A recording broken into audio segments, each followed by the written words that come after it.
All right, good morning. Hey, have you checked out the videos on Prismatheon? Have you seen those videos?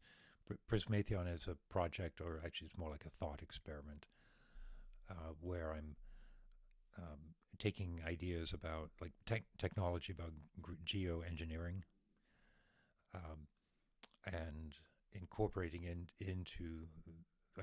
that technology into a project that is aesthetic, spiritual, or liturgical.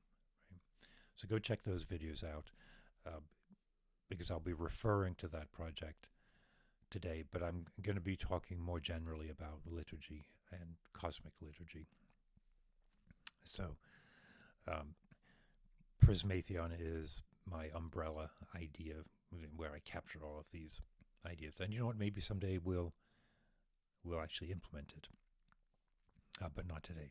Today, liturgy. So I think of liturgy as the interface between uh, the mystery of being, right? The mystery, and the human, the part that isn't mysterious, the part that's our manifestation. And liturgy is our uh, technology in its own right. There's a liturgical technology, and it's what allows us, in our immediate sense, to participate in the unknown, uh, unimaginably strange reality of the universe, of the cosmos, uh, of time, of uh, the indicator of time, which is mortality,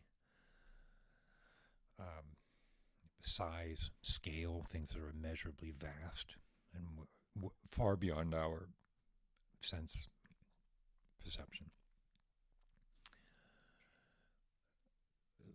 A liturgical piece isn't just ritual, right? The ritual is uh, the trappings, the window dressing, the structure. Um, at the core of the liturgy is an offering, something that shapes our experience. Our temporal, time-bound experience is shaped by liturgy, and it's opened up, and we are able to put meaning onto that experience. This is all when we talk about a liturgy, um, and I talk about the mechanics or the technology of liturgy. It's opening up the moment to apply a new perception or a new meaning. Right? Yesterday we talked about C.S. Lewis and perception as an active step that you take to um, to view the cosmos through this mysterious prism. And so when we look at the human scale, when we compare that to the stars and to the sort of vastness of deep space, the vastness of deep time, right? We long to participate, right? We want to find our place in that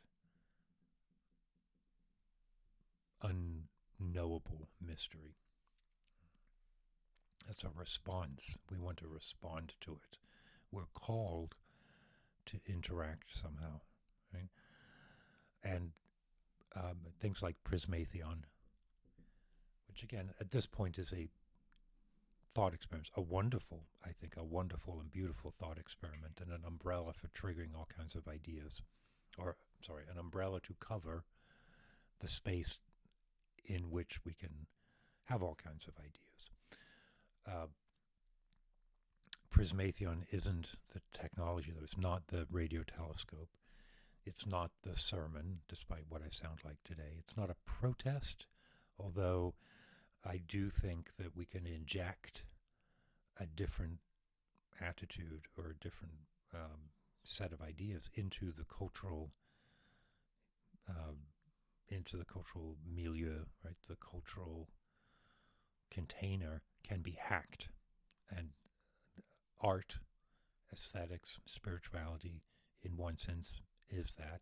That's another way of looking at liturgy. And liturgy is something can be injected into the otherwise sort of artificially negligent culture that we live in. So things like Prismatheon as a representation of cosmic liturgy is like the altar that this can take place on. Right? There's a sense of reverence. There's a sense of reclaiming. I think that liturgy that is specifically referencing space and cosmos does a couple of things. It prepares us for the anticipated future, right? So it anticipates, but it also encapsulates sort of a nostalgia for the history, and I mean the history of our species, right? Let's say since language evolved 25,000 years ago, is a nugget or capsule of human development, and we can look back on that. We can recapitulate that in liturgy. And so that is asking quite a lot, right? I think maybe the more straightforward point that I want to make is that a liturgical piece like Prismatheon, or like music that I may write, or poetry that you may be reading, the aesthetic principle is a call to pay attention, because it's in that paying attention that our perception shifts. And it's not that anything has transformed. It's not that the universe has become a cult. It's that in that moment of attention, we are open to think that really, or to be aware of kind of the strangeness of what it really is to be alive. And a liturgical piece like Prismatheon is a gesture, an offering that incorporates all of that. Most importantly, in a liturgical piece, it's an invitation to share that experience. We may interact in that ecstatic frame, or the contemplative frame, the frame of study, right? We may respond individually, but the liturgical space is by definition communal.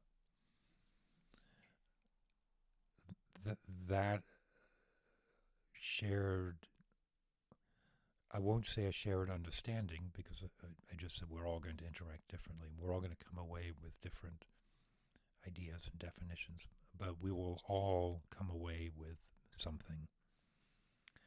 And we don't have to agree what that is, but accept that it is something. And I think right today, in the immediate, that may be the principal call for liturgy, is to shift. I said a couple of days ago, I said something that it baffles me, that with all of the information and experiences that are available to us today, that we aren't fundamentally and primarily interested in the enlightenment of humanity. And I mean enlightenment in the formal Buddhist sense, the practice, the direction of human flourishing as represented by a greater understanding of the nature of self. You can use other words for that, but I don't understand how we can be offered up, how we can be blessed with this incredible capacity for practice and study, and not have some kind of united humanistic approach.